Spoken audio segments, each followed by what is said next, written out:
Мен саған тәжімді кигіздім. Бүгіннен бастап сен менің жұбымсың.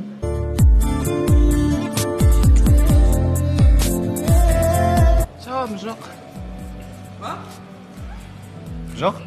Мында айттым ғой, ұршақ Ильястікі емес болып шықты, және Мәриямның сезімі сол. Мариям, құтты болсын.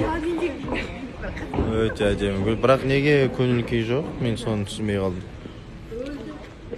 Білмеймін. Қайда Ильястың өзі қайда?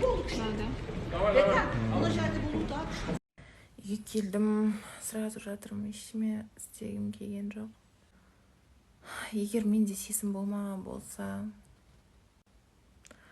осының барлығын өстіп жүрмейтін едім, негізі. Мен көңіліме тиетін нәрселер болмаса, мен бүйтіп басымды ауыртпайтын едім да, просто.